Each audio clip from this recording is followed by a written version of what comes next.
so hands up, anyone who doesn't know how to save a file. It's a very basic, it's not a trick question. You don't know how to save a file. Me. Sorry. Of course, there's always someone. Okay, for example, if you're in a web browser and you choose to save a file, you're prompted to save it as either just a plain HTML file, or, which would just say, you know when you go to view source on a page, you can see the HTML code behind, it's really scary. Well, you can actually save that as a file. Why would you want to do that? Trust me, you won't do that. The second option is, instead of just saving as a HTML file, you can actually save as a complete web page. And what that will do is every single image or style sheet or anything connected to that HTML file also gets downloaded to the same place where you save that HTML file. But what it does is in that HTML file, it actually modifies all of the links to point to those downloaded elements in that folder. So if you've got like a big header image or a style sheet or something like that, that will get downloaded into this folder, and all the links in that HTML file will point to those elements rather than sort of fetch them on the internet. And the point of that is that you can view that file offline. So if you've got a cool thing with that documentation, or your famous Paris Hilton website, for example, and you want to look at that offline, you can save the page and check it out offline. Now, how does that relate to actually cloning your website? Well, okay, I'm sure that you've all got clients where you've got your own website and you go, I really, really love, or the client loves, the way it currently looks. And you're really trying to sell them on, yeah, but it's taking a long time to update it and you should use WordPress. So how do you marry those two things up? Well, what you can do, you can go to their current website, save it as a complete web page, like just say that home page, for example.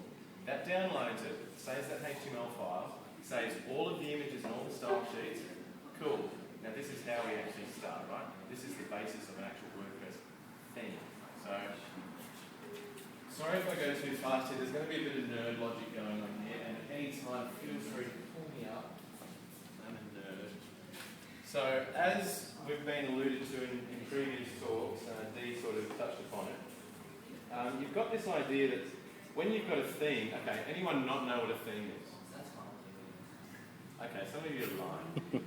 In WordPress, if you want your website to look a particular way, there's a way of doing it which is downloading these themes, which sort of designate how things look. What's the colour scheme, how the images look, how the page is laid out.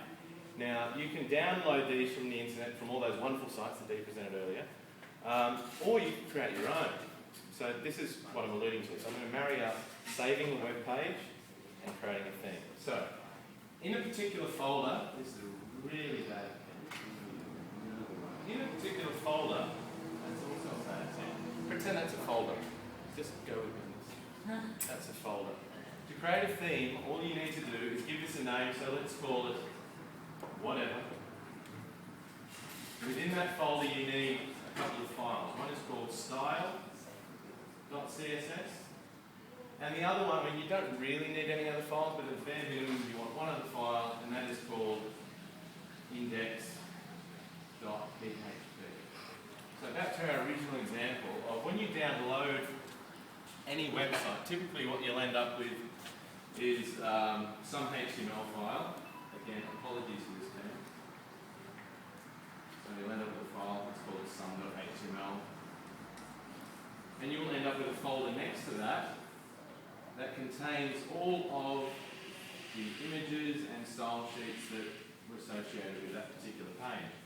Now, those two things, believe it or not, are one and the same. So what you can actually do, once you've saved this to your desktop, for example, rename that file and call it index.php. So rename that file to be that. Really bad marker. Then copy all of this stuff into this folder. Right? Cool, you with me so far? Anyone, am I speaking too fast? Is this go? So you rename sum.html, so now it's index.php, and copy the ingredients into... Bang, exactly. So first step, download or save a web page, choose save as complete web page. So you end up with two things, a folder full of all the files, plus a whatever.html. Rename that to index.php, put it into a new folder, call that folder whatever, create also within that folder a file called style.css, and Dee sort of briefly explained this. And the only things you need in that file is at the top of it. You need the lid on the other one. It will reach next to itself. So, Can it reach drawing errors. At the top of your... should I start again? Hold on. We have a folder. We call this folder. I'm loving this. This is black. Okay, that's style. Tell you what, it's 3D. Anyone with 3D glasses? We can't see it now. It's fading. It's fading. I'm obscuring things. So, okay, step 1, we download stuff, we rename. We've copied this into there as well, so this whole sort of ends up in here as well with all of its files. That's cool.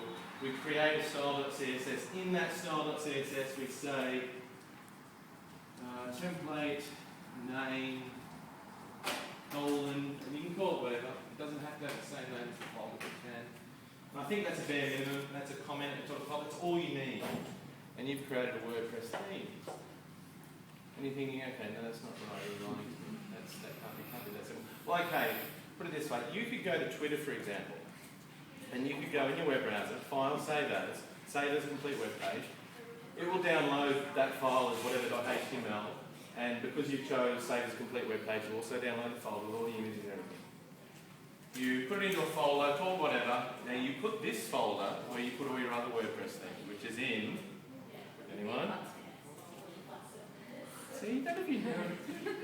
You're pretending, I don't know. WP content /theme/ you put it that folder there. Anyway, and so what that does on the back end in WordPress when you log in, you can now choose this as a theme. It'll show up as whatever. So you go activate theme. Bam! And it looks like Twitter, but it doesn't do anything. It looks exactly like whatever website you saved, but it just doesn't do anything.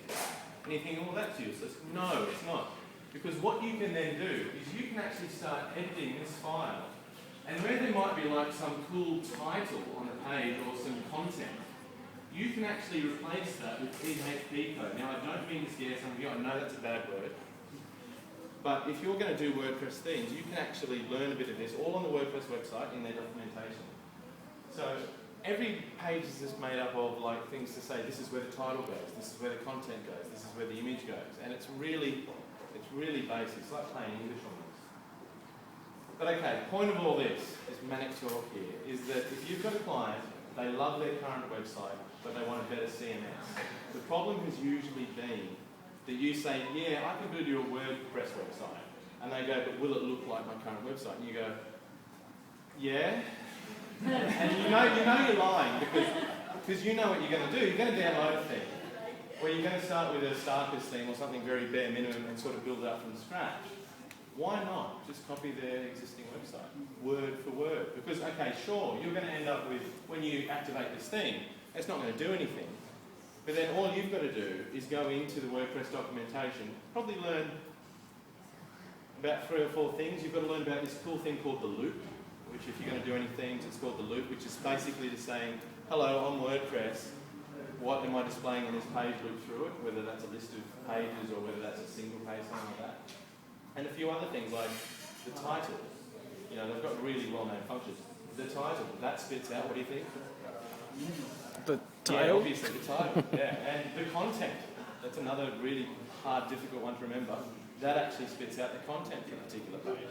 So let's say that what you've done was save a particular page on someone's site, and the heading was, I love cats, and the description of all the text was like lorem ipsum whatever. Okay, where it says, I love cats, you actually replace I love cats. I mean, not that you want to replace that,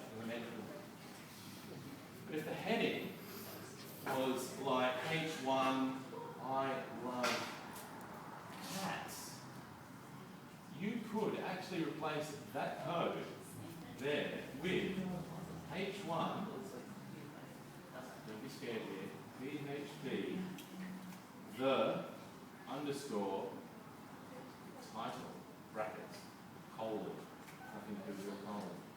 And what is that? It's a question mark followed by an angle bracket and then slash H1. So that is an exact copy.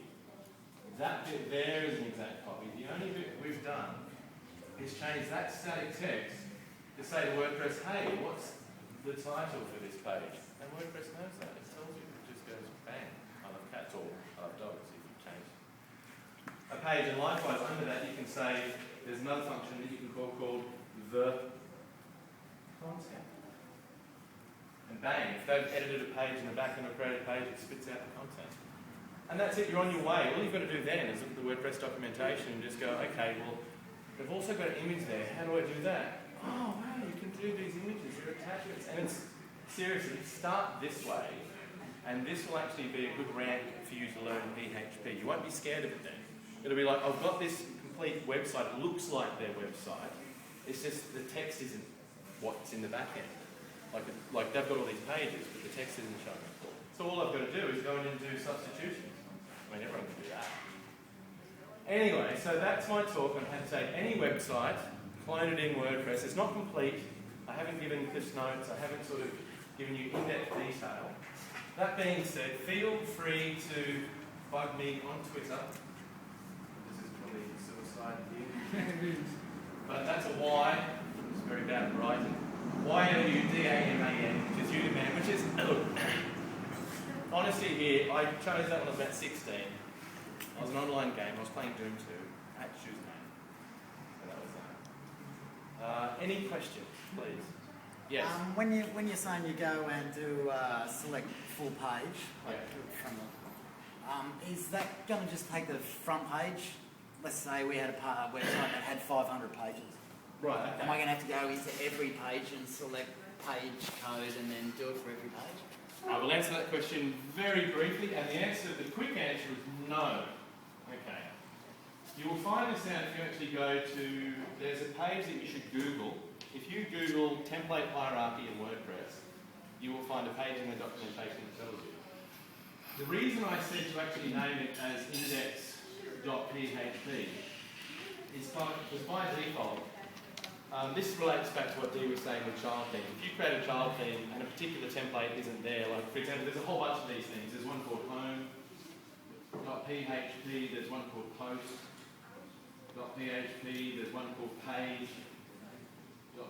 there's one going on. There's bajillions, right? And all of them handle a particular feature. By default, that's the default for everything, right? So if you save the home page, but it was only going to be just for the home page, you'd probably call it home, because then it will always show up as the home page. But if, like, you go into the site and you're looking at a particular article that's part of their blog, you'd probably save it as, actually, there's one called post single .php. So that's if you're looking at a post. If it was just a static page on their site, you'd probably save it as page.php. But initially, it's safe just to do it as that, because what will happen, if you don't have any of these, it'll just load that one. It sort of falls back to that.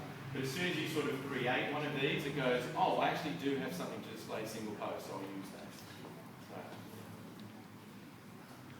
Question over here, I saw before. Yep. Going back to the previous whiteboard, we had the new PHP code, the underscore the title. Is that where you manipulate the title's name? Is that kind of what you're getting at? No, okay. Those bits of code that I was saying before, there's a bunch of. I'll quickly explain it.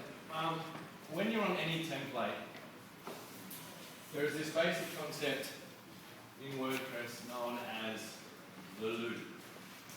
And what it does for any page, you say something like, I'll do it in plain English. You say, while is it has post or have post?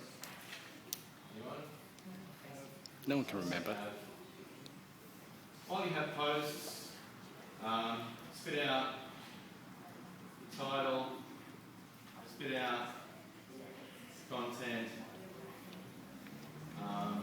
and that's it. And that is actually, you might think, okay, that makes sense. While you have posts, do that. To actually turn that into PHP code,